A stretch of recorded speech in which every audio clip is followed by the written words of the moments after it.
اعوذ باللہ من الشیطان الرجیم، بسم اللہ الرحمن الرحیم۔ بچوں السلام علیکم ورحمۃ اللہ وبرکاتہ۔ آج ہم ناول پڑھیں گے کہ ناول کیا ہے اور ناول کے اجزائے ترکیبی کیا ہے۔ ناول جو کہ آپ کے سلیبس میں ہے اور یہ ضروری ایگزام میں ہوتی ہے، ناول پر کچھ نہ کچھ ضروری ہوتی ہے، تو لہذا ناول پر آپ کی نظر رہنی چاہیے کہ ناول کیا ہے۔ سب سے پہلے ناول کسے کہا جاتا ہے؟ لغوی معنی کیا ہے؟ لغوی مطلب جس کو ہم انگریزی میں ڈکشنری کہتے ہیں، ڈکشنری۔ تو لغوی معنی کیا ہے؟ ناول اطالوی زبان کے لفظ ناویلا سے نکلا ہے۔ ناویلا یہ اطالوی زبان کا لفظ ہے ناویلا، جس کا مطلب ہے نیا، انوکھا، عجیب۔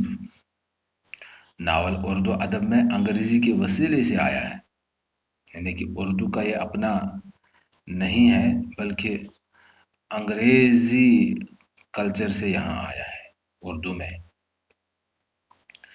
تو چونکہ ہمیں معلوم ہے کہ یہاں پر انگریز مطلب ہندوستان پر، بر صغیر پر حکومت کرتے تھے، انہوں نے حکومت کی ہے، تو وہیں سے ناول وجود میں آئی۔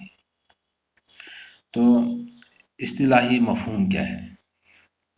اصطلاح میں وہ قصہ یا کہانی جس کا موضوع انسانی زندگی ہو، جس میں انسانوں کو پیش آنے والے معاملات، واقعات اور خاص انداز میں مخصوص ترتیب کے ساتھ پیش کیا گیا ہو، اسے ناول کہتے ہیں۔ یعنی کہ کوئی بھی خاص واقعہ ہوتا ہے، کوئی مطلب واقعہ ہوتا ہے، کوئی قصہ ہوتا ہے جس میں ایک مخصوص ترتیب ہوتی ہے، تو اسے ناول ہم کہتے ہیں۔ تو اردو میں ناول نگاری کا آغاز ڈپٹی نذیر احمد کے ناول میرات العروج سے ہوتا ہے، جو 1869 میں لکھا گیا ہے۔ اس کے بعد اردو کے بہت سے ناول لکھے گئے ہیں، جن میں فردوس بری، امراؤ جان ادا، بازار حسن، خدا کی بستی، آگ کا دریا، آنگن، راجہ گدھ، خاک اور خون، اداس نسلیں وغیرہ وغیرہ، یہ مشہور ناولیں ہیں۔ تو یہ ناول کا مطلب ہے، لغوی معنی کیا ہے، وہ اصطلاحی مطلب کیا ہے۔ تو ہم ایک منٹ یہاں پر کیا